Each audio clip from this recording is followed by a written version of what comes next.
नमस्कार, स्वागत है आपका संवाद 365 में। आपके साथ मैं हूं दिग्विजय सिंह चौहान। हाजिर हूं उत्तराखंड की खबरों को लेकर। आइए नजर डालते हैं उत्तराखंड में क्या कुछ खास चल रहा है, क्या कुछ उत्तराखंड की खबरें हैं।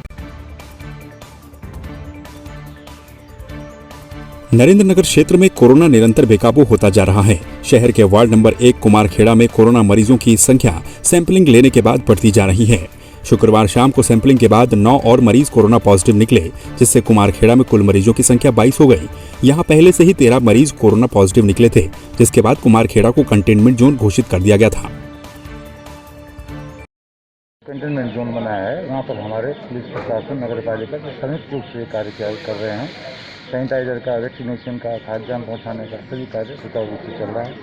नरेंद्रनगर अस्पताल में सफाई की व्यवस्था और गैस सिलेंडर को उतारने की, चढ़ाने की व्यवस्था कर दी गई है। साथ ही जो मरीज जो अटेंडेंट के आ रखे हैं, मरीज के साथ अटेंडेंट हैं, उनके लिए हम बाहर से ही वहाँ पर एक दुकान का व्यवस्था कर रहे हैं, जिससे कि वो लोग अनावश्यक रूप से परेशान हैं। कितने पॉजिटिव निकले हैं सर कुमारखेड़ा में? तो कुमारखेड़ा में 22 पॉजिटिव निकले हैं। मेरे द्वारा भी DMTD से भी अनुरोध किया गया है कि वहाँ पे की टेस्टिंग को ज़्यादा से ज़्यादा बढ़ाया जाए और उनके लिए एक उचित व्यवस्था की जाए। और साथ में आज यहाँ पे हमारे द्वारा जो ये सुमन चिकित्सालय में एक जिलाधिकारी महोदय से ये भी मांग रखी गई है कि एक तो यहाँ पे हमेशा 24 घंटे के लिए जो यहाँ पे जल की बहुत बड़ी समस्या उत्पन्न हो रही है सभी लोगों के लिए, तो हमारे द्वारा ये भी रखा गया है कि एक 24 घंटे के लिए यहाँ पे पानी का एक अलग से लाइन डलवाई जाए, जिसमें जिलाध्यक्ष महोदय ने, जिलाधिकारी महोदय ने सहमति जताई है।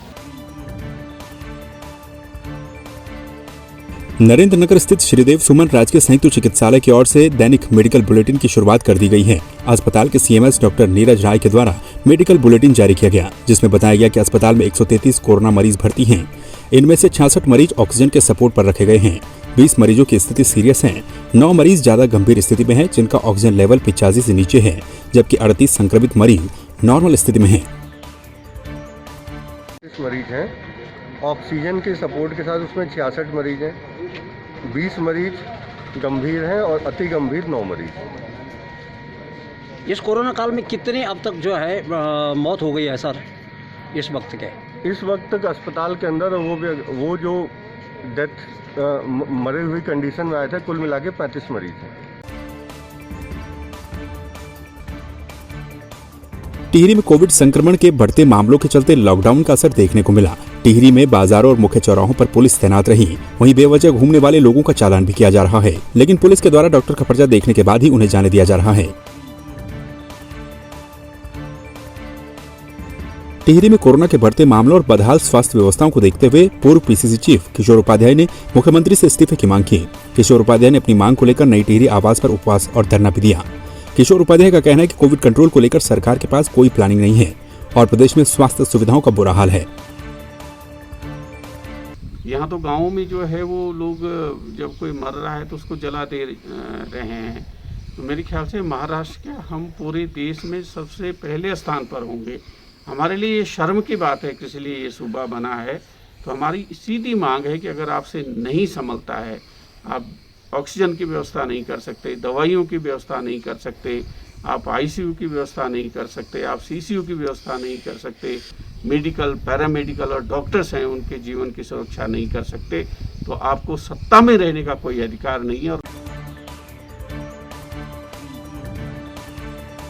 पौड़ी गढ़वाल में पुलिस लगातार कोरोना वॉरियर्स की भूमिका में अपना फर्ज निभा रही है। सतपुली थाने के कुकरेती बैंड स्थित 76 वर्षीय बुजुर्ग की मौत पर परिवारजनों के द्वारा अंतिम संस्कार के लिए थानाध्यक्ष सतपुली से आग्रह किया गया, जिस पर थानाध्यक्ष संतोष पैथवाल ने तत्काल ही पुलिस टीम के साथ मिलकर बुजुर्ग का दंदेश्वर घाट पर परिवारजनों के साथ अंतिम संस्कार किया।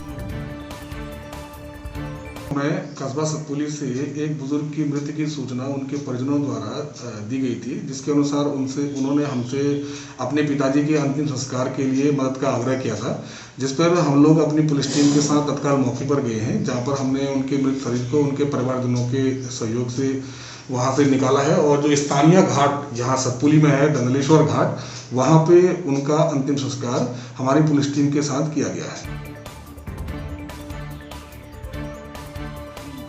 पौड़ी नगर के आकाशवाणी केंद्र के पास स्थित PWD बारात घर में संचालित कोविड केयर सेंटर में ड्रेनेज सिस्टम ठीक न होने के चलते मोहल्ले वासियों ने नाराजगी जताते हुए जिला प्रशासन से समस्या के निदान के लिए गुहार लगाई, जिसको देखते हुए SDM सदर श्याम सिंह राणा ने मौके पर पहुंचकर निरीक्षण किया। 6 लोगों का परिवार है यहाँ पे। और यहाँ ऊपर इन लोगों ने कोविड सेंटर बना रखा है। यहाँ पे मरीज आते हैं, यहाँ से पूरा खुला कर रखा है। यहाँ पे पानी के पाइप हैं, वो सारे नीचे हमारे घर के अंदर जा रहे हैं। हमारे बच्चे हैं, छोटे छोटे बच्चे हैं। उनको एक तरफ से हमें ऐसी दिक्कत नहीं है कि ये लोग यहाँ क्यों आ रहे हैं, इनको रखें कोई बात नहीं, लेकिन ये चीज़ें पूरी बंद होनी चाहिए। और यहाँ से पूरा नाला है, इनका लैट्रिन का सारा पाइप वैसे आ रहा है। बच्चे ऐसे घूमते हैं, हम लोग हैं और बीमारी का खतरा बना हुआ, बीमारी का खतरा है। मैंने पहले यही बताया था, जब ये क्वारंटीन सेंटर बना था उसी टाइम ये लेटर दे दिया था, क्योंकि उसी टाइम लोग बीड़ी वगैरह जो भी होता सारा नीचे भेज दिए थे, इसलिए पहले ही दे दिया था कि लेटर कि ये सब यहाँ पे हमें प्रॉब्लम हो रही है। उसके बाद मतलब 1 साल लगा लो, अब उससे कई बार भी दे चुका है, तब भी कोई कार्रवाई नहीं हुई है। आप क्या चाहते हो जिलाधिकारी महोदय से? यही चाहते हैं कि ये जो जितने भी डाउन पाइप है उन्हें सही कराया जाए, जो पानी की निकासी वो सही ढंग से प्रॉपर किसी वैसी जगह में जाए जो घर पे ना है। जहाँ पे ये कोविड सेंटर खुला है, यहाँ से ऊपर से जब लोग नहाते वगैरह हैं तो यहाँ पे बहुत गंदा होता है, जिस कारण हम बहुत परेशानी का सामना करना पड़ता है सर। ऊपर से एकदम से पानी बहता है, सीधे हमारे मतलब कमरों के अंदर आता है, जिससे कि सर कोविड का भी खतरा है। और हमारी जो आसपास की गंदगी है तो हमें मतलब बहुत सहना पड़ रहा है चीज़ें। सरकार से ये चाहते हैं कि सर मतलब ये सब कुछ साफ हो और इस पर थोड़ा ध्यान दिया जाए सर। तो आप देख ही सकते इधर देख लीजिए कैमरा लगा के इतना गंदा हो रहा है। तो सर हमने बात करी थी उनसे, तो मतलब कहा था उन्होंने कि मतलब हो जाएगा। तो मतलब यहाँ पे जो पौड़ी गढ़वाल में हमने जो DCCC बनाया है, तो हमें कहीं संज्ञान में आया कि उनका जो वाश बेसिन या जो पीछे शौचालय का पानी है तो कहीं लीकेज हो रहा है और नीचे कॉलोनी में जा रहा है। इसको संज्ञान में लेते हुए हमने निर्माण खंड पौड़ी की PWD जो अधिशासी अभियंता है उनको लेटर लिखा है कि जो भी कहीं लीकेज हो रहा है, ब्रेकेज कहीं है, तो उसको तत्काल मरम्मत करें ताकि किसी प्रकार के लोगों को असुविधा ना हो। जो ये बात संज्ञान में मैंने तत्काल खुद निर्माण खंड के अधिशासी अभियंता जी से भी बात करी और उनको डायरेक्शन भी दे दिया और पत्र भी भेज दिया कि तत्काल इसमें कार्रवाई करें ताकि लोगों को किसी प्रकार की यदि असुविधा होती है या कोई संक्रमण की संभावना होती है तो इसकी जिम्मेदारी तय की जाए। मुख्यमंत्री तीरथ सिंह रावत ने शुक्रवार को रायपुर स्थित कोविड केयर सेंटर का निरीक्षण करने के बाद ऋषिकेश IDPL में निर्माणाधीन 500 बेड के कोविड अस्पताल का निरीक्षण किया। इस दौरान DRDO के अधिकारियों ने मुख्यमंत्री को निर्माणाधीन अस्पताल के पूरे लेआउट से अवगत करवाया। वहीं मुख्यमंत्री ने कहा कि राज्य सरकार से जो भी सहयोग की आवश्यकता होगी उसके बारे में तत्काल बताया जाए। उन्होंने कहा कि राज्य को सुविधाओं को विकसित करने के लिए भारत सरकार का पूरा सहयोग मिल रहा है। तराली के कुछ गांव में पिछले 5 दिनों से अंधेरा छाया हुआ है। तुंगेश्वर और देवराड़ा गांव के ग्रामीण अंधेरे में रहने को मजबूर हैं। गांव में बिना बिजली से ग्रामीण बाहरी दुनिया और खबरों से पूरी तरह से कट चुके हैं। ग्रामीण बिना लाइट के अपने फोन चार्ज नहीं कर पा रहे हैं, जिससे ऑनलाइन पढ़ाई करने वाले छात्रों को भी पढ़ाई से वंचित होना पड़ रहा है। 5 दिन से लाइट है नहीं और मैं अधिकारी SDO साहब से भी बात हुई थी। वो कह रहे थे सर मैं तो छुट्टी हूँ और आप GA साहब से बात कीजिए। मैं GA को फ़ोन लगाया सर, वो नॉट रीचेबल जा रहा है फ़ोन। और अधिकारियों का भी ये होता है सर, इसकी टोपी उसके सर पर रहने वाली बात होती कि पल्ला झाड़ने वाली बात होता है। जी सर मैंने बात ये है।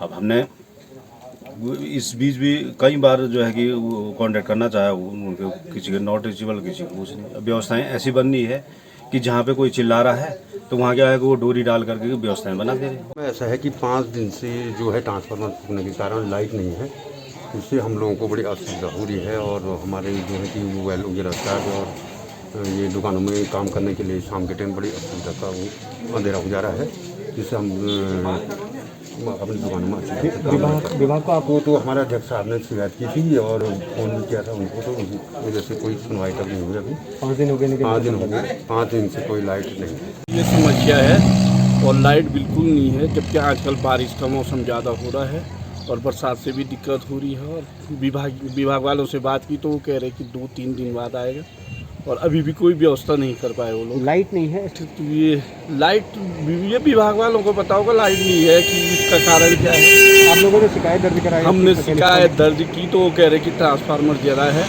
और उसमें 4 दिन बाद तब लग पाएगा। अभी भी ट्रांसफार्मर अभी भी नहीं लग पाया। कोई वैकल्पिक व्यवस्था नहीं कर पाए वो पिछले 5 दिन से। 5 दिन से बिल्कुल अंधेरे में। तो आपने देखा उत्तराखंड में क्या कुछ खास चल रहा है, क्या कुछ उत्तराखंड की खबरें रही। एक बार फिर से आपके सामने हाजिर होंगे उत्तराखंड की कुछ और खबरों के साथ। तब तक के लिए आप बने रहिए संवाद 365 के साथ। नमस्कार।